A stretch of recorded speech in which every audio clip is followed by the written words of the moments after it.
Hi, this is Dr. Jaitly. In this video presentation, I'll be talking to you about some specific cardiomyopathies that one comes across during your cardiology practice.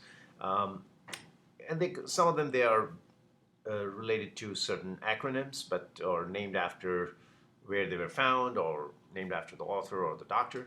So here's one, which is the first one. That's Takasubo cardiomyopathy. It's also called the broken heart syndrome. Normally, it occurs after an extreme emotional stress like a bereavement, a divorce, or a work loss in the family, etc. So any of those things can precipitate. Obviously, the mechanism is that maybe it's perhaps related to catecholamine stunning because of the huge stress involved, maybe a microvascular endothelial dysfunction that's existing, because invariably the coronary angiogram is clean or it's non-obstructive. But the good part is the mortality is low and the recurrence is also low in these settings.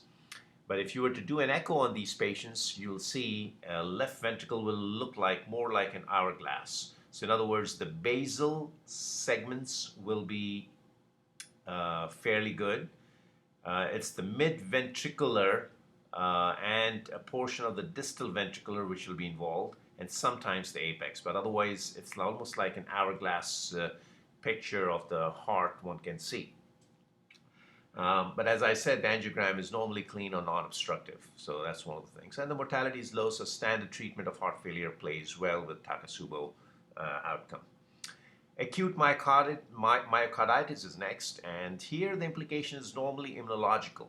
We know there are viral myocarditis which are existing with Coxsackie and echo, but that's on a different video presentation I've already mentioned about. But immunological mechanisms are very, very important as well. And obviously, because of immunological mechanism, people think about immunosuppressants, so they've done some clinical trial therapy with immunosuppressants, not very successful, very controversial still, and likewise true with steroids also. So the treatment again is standard heart failure treatment.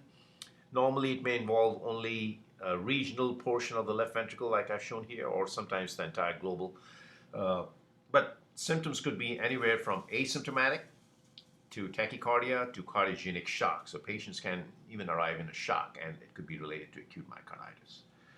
Tachycardia-mediated cardiomyopathy is the next variety that I'm discussing in this one.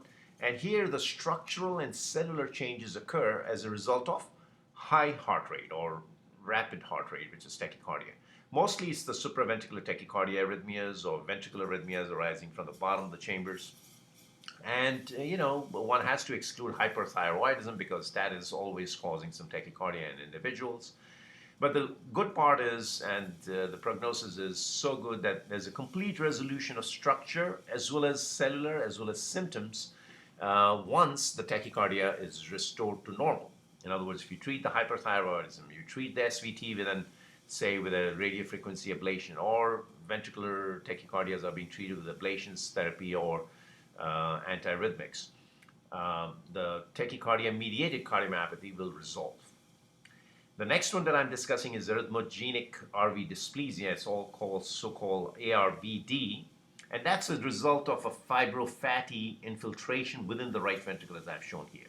So what happens is the RV starts dilating, and there's a right ventricular failure that sets in, and it's very disproportionate to the left ventricular failure. So it's like a right ventricular failure overwhelms the symptoms, if you will, than the left ventricular failure. And the only problem here is the prognosis is terrible because mortality is about 50 to 60% at the end of the year. And invariably, it's a presentation of a young individual, like a basketball player or a soccer player or a football player, with a sudden cardiac death episode, and the heart failure only progresses. So again, ICD treatments, which is implantable cardio defibrillators, they're really, really helpful in preventing any further episodes of SCD. Giant cell myocarditis is the next variety that I'm discussing. This one is results into biventricular failure, because here the giant cells are involving all the myocardium.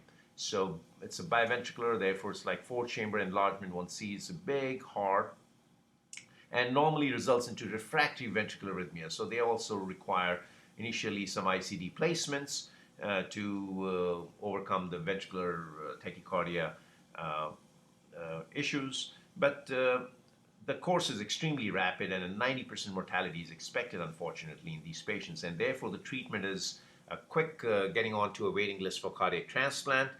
But there's some unfortunate outcomes, because even a transplanted heart can develop a giant cell myocarditis. So one begins to wonder the pathogenesis of this variety of cardiomyopathy is extremely inherent to the individual, that he or she develops this giant cell even into a transplanted heart.